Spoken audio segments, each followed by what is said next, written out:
Hey blog buddies, how you doing? Welcome to another video blog. I know it's been a while since I did my last one, about 3 months in fact. I had a really kind of up and down finish to last year, but I'm back again, and I missed out on doing the Christmas video, so I promise I will do something very soon to make up for that. I haven't forgotten about you guys. I just had a bit of a battle with the Grinch at the end of last year, and it kind of made me think about myself and what I was doing, what I was accepting about myself and what I was happy with.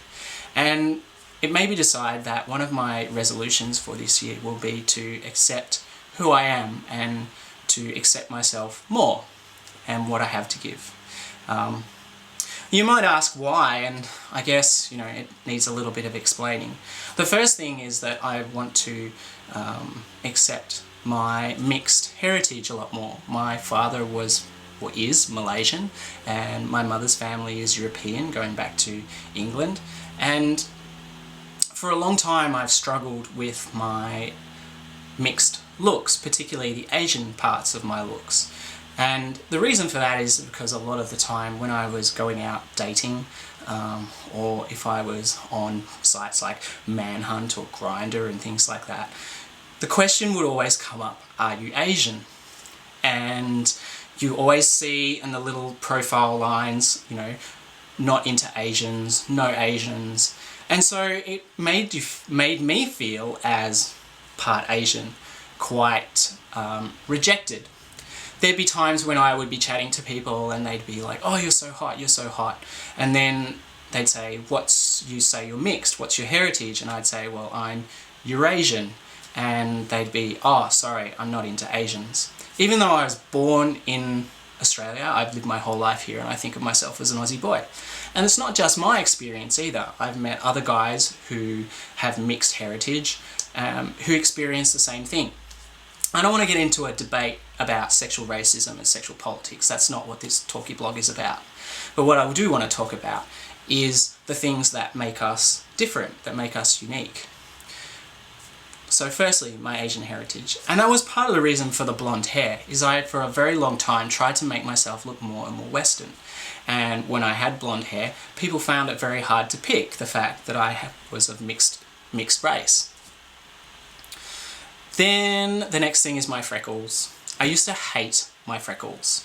I used to look around at everyone, all these beautiful, blonde, tall, European-looking guys, all these Abercrombie-looking guys, and think, I don't look like that. And I'd see them going to clubs and being popular and having friends.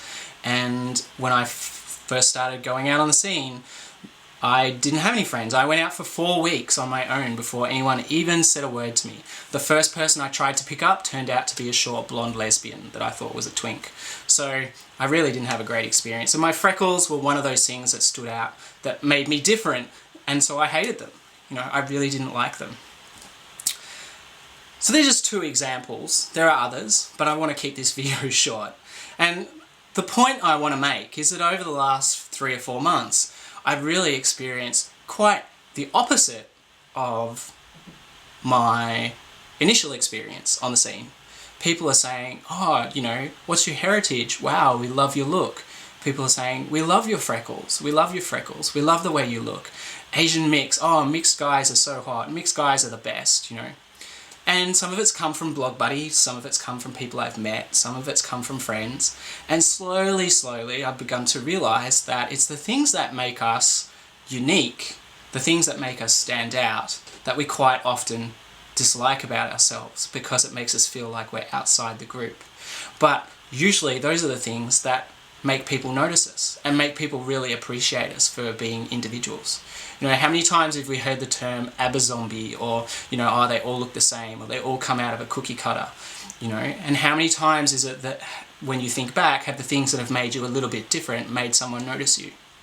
So I guess the point of this talkie blog is really simple, and that's to just appreciate the things that make you different, because they're the things that make you special.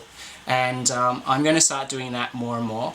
I'm going to start to embrace who I am and my different heritages more and more.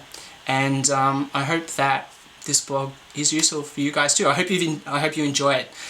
I've been out of practice, I've been away for nearly 3 or 4 months, so if this talkie blog is a little bit bleh, I apologise, but I'm back, and I hope you guys have enjoyed. Just before I go, I want to say a really big thank you to a blog buddy as well, who organised for me to get a Great Britain Olympic team speedo. It's really cool. I don't know if it's an actual Olympic team speedo, but I love it anyway. So I thought I'll give you a quick look. It's really cool.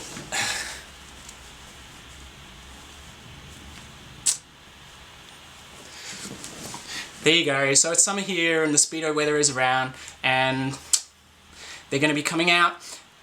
Peace, happiness, and infinite love to all of you, and I will see you again very soon. Bye.